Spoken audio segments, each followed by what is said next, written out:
요한복음 6장 16절에서 29절입니다. 저물매 제자들이 바다에 내려가서 배를 타고 바다를 건너 가버나움으로 가는데 이미 어두웠고 예수는 아직 그들에게 오시지 아니하셨더니 큰 바람이 불어 파도가 일어나더라. 제자들이 노를 저어 12여리쯤 가다가 예수께서 바다 위로 걸어 배에 가까이 오심을 보고 두려워하거늘 이르시되 내니 두려워하지 말라 하신대 이에 기뻐서 배로 영접하니 배는 곧 그들이 가려던 땅에 이르렀더라. 이튿날 바다 건너편에 서 있던 무리가 배 한 척 외에 다른 배가 거기 없는 것과 또 어제 예수께서 제자들과 함께 그 배에 오르지 아니하시고 제자들만 가는 것을 보았더니 그러나 디베라에서 배들이 주께서 축사하신 후 여럿이 떡 먹던 그곳에 가까이 왔더라.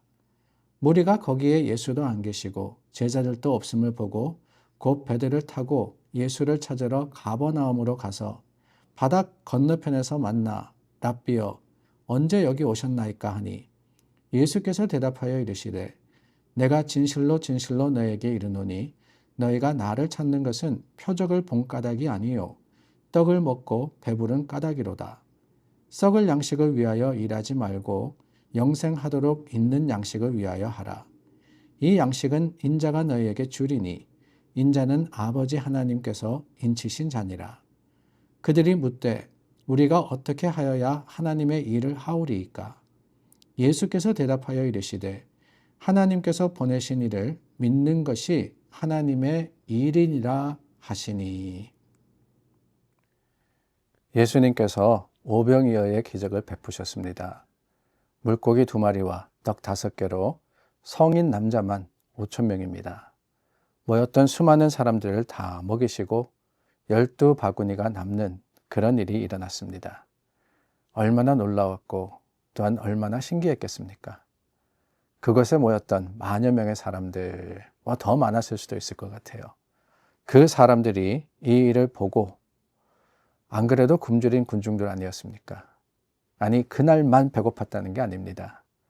로마의 압제하에서 또한 여러 삶의 형편 가운데 지치고 힘든 영혼들에게 예수님께서 먹을 것을 주셨습니다. 그 놀라운 일들 앞에서 군중들은 예수님을 왕으로 모시고자 그렇게 생각을 했었더랬습니다. 그런데 예수님은 그들의 요구를 물리치시고 산에 올라가서 밤새 기도하셨다라고 하죠. 그동안 제자들은 배를 타고 바다를 건너가다가 풍랑을 만납니다. 그 풍랑 가운데 예수님이 찾아오시고 그리고 배가 부두에 도착하자 떡을 먹고 배부른 군중들이 이미 도착해서 그곳에서 예수님을 기다리고 있었습니다. 27절 말씀해 보니까 이 군중들에게 예수님이 말씀하십니다. 썩을 양식을 위하여 일하지 말고 영생하도록 있는 양식을 위하여 하라. 예수님의 기적과 이 말씀 사이에서 제자들이 혼란스러웠습니다. 도대체 예수님의 가르침이 무슨 의미가 있는 걸까? 우리에게 무엇을 가르치시는 걸까? 하나님의 일이 뭐냐라고 묻고 있었다라고 합니다. 하나님의 일, 사실 우리 믿는 사람들에게는 최고의 관심사죠. 대부분의 성도들이 하나님과 관련된 일을 많이 함으로써 하나님께 영광 돌리는 것이 하나님의 일이다라고 생각합니다. 틀린 말은 아닙니다. 그러나 무엇이 하나님의 일인가에 대해서는 우리가 조금 더 진지하게 고민해 봐야 할 그럴 필요가 있지가 않나라는 생각이 들어요. 오늘 말씀 제자들의 질문 하나님의 일이 뭡니까? 라는 이 질문에 예수님께서 뭐라고 하셨습니까? 29절 말씀해 보니까 하나님께서 보내신 이를 믿는 것이 하나님의 일이다 라고 하십니다. 하나님의 일이 뭡니까? 하나님의 일은 예수님을 믿는 거다. 그러니까 나를 믿는 거다 라고 하시는 거예요. 그 말씀의 의미가 무엇이며 또한 예수님께서 왜 이런 답을 주셨느냐? 대부분의 사람들은 자신이 누구인가라는 그 존재론적인 고민을 하지 못한 채 내가 무엇을 하느냐에 중심할 때가 많이 있습니다. 자신의 하는 일을 통해서 만족하기도 하고 자부심을 느끼기도 하고 내가 이런 사람이다 정의하기도 합니다. 근데 뭐 어떤 면에서는 맞는 말이기도 합니다. 목회를 하고 있으면 목사, 장사를 하고 있으면은 뭐 가게 주인, 그렇게 이야기할 수 있겠죠. 그러나 우리가 이 존재에 대해서 이런 식으로 정의를 하게 되면은 생기는 문제가 뭐냐? 내가 아무 일도 하지 않을 때, 못할 때, 자신의 가치를 낮게 평가하게 되고 나는 아무것도 아니구나 라고 생각하게 되지 않겠습니까? 존재 자체로는 만족하지 못하여서 하는 일을 통해서 내가 행복할 수 있다라고 잘못 생각하게 되는 겁니다. 사실 우리는 그런 잘못을 흔히 범하죠. 자신을 소개할 때도 내가 무엇을 했다, 하고 있다, 경력을 가지고 드러냅니다. 내가 하는 일을 통해서 그 가치를 인정받기를 원하고 높임받기를 바랍니다. 문제는 그게 다가 아니다라고 하는 거예요. 내가 무엇을 하기 이전에, 뭘 하는 사람이냐 이전에 내가 누구냐, 그것을 우리는 생각해 봐야 하는 겁니다. 세상의 잘못된 가치관, 이런 일을 통해서 자신을 정의하는 그 가치관이 사실은 교회 안에도 그대로 있습니다. 교회 안에서도 교회 일을 많이 하고 직분이 있을수록 존경의 대상이 되기도 하고 자랑의 이유가 되기도 합니다. 몇 년 동안 교회를 다녔는지, 언제부터 출석했는지, 무슨 일을 하는지 자랑스럽게 말합니다. 그러나 여러분, 그러한 직분, 오늘 예수님의 말씀은 내가 무엇을 많이 했느냐, 어떤 일을 했느냐, 그게 중요한 것이 아니라 내가 누구냐, in relationship with God, 하나님과의 관계에서 내가 어떤 사람이냐, 그게 바로 하나님의 일이다라고 하시는 거예요.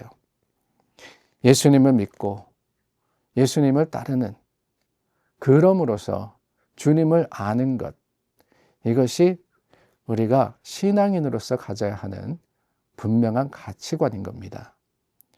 많은 성도들이 하나님의 일을 하고 있습니다. 그 일을 함으로써 하나님께 영광 돌리는 줄 압니다. 그러나 거기에는 함정이 있어요.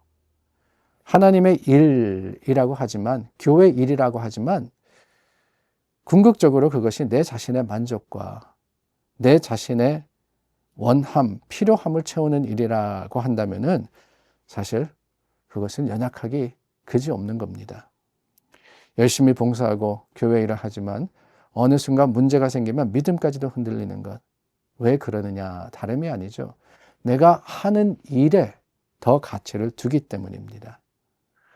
우리는 오히려 내가 무슨 일을 하느냐, 이것보다는 하나님을 더 사랑하는 것. 내가 예수님을 얼마나 사랑하느냐. 여러 사정이 있을 수 있습니다. 형편이 허락하지 않아서 주님의 일을 잘 하지 못할 수도 있습니다.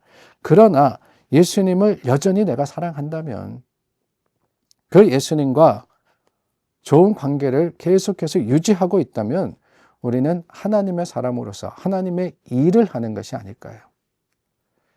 그렇습니다. 제자들의 질문, 하나님의 일이 뭡니까? 라고 했기 때문에 우리는 work, 그 일을 생각하는데 사실 진정한 하나님의 일, 하나님께서 우리에게 맡겨주신 사명은 예수님을 알고 예수님을 믿고 그 예수님을 내 삶의 전부로 여기는 겁니다. 주님을 주인 모셔서 예수님을 따라서 오늘도 살아갈 때 우리는 그 삶의 현장에서 하나님의 일을 하는 거예요. 그러므로 여러분, 내가 뭐 대단한 일을 한다, 아니 나는 그렇지 못하다, 거기에 얽매이지 마시고 주님께서 나를 사랑하셨기에 나도 주님 사랑합니다. 주님 안에 거합니다. 그것이 우리 믿음의 자랑이 되고 또한 고백이 될 수 있기를 우리 주 예수님의 이름으로 간절히 소망합니다. 기도하겠습니다. 참 좋으신 하나님, 예수 그리스도를 믿고 주님을 아는 것, 하나님이 우리에게 주신 가장 최고의 가치임을 깨닫습니다. 주님을 따라 그 주님을 의지하여서 오늘을 살아가도록 우리의 힘이 되어 주시고 또한 우리를 도와주시옵소서. 예수님의 이름으로 기도드립니다. 아멘. 오늘도 믿음으로 하루를 시작합니다. 주님을 믿고 의지함으로써 하나님의 뜻을 이루시는 여러분들이 되시기를 바랍니다.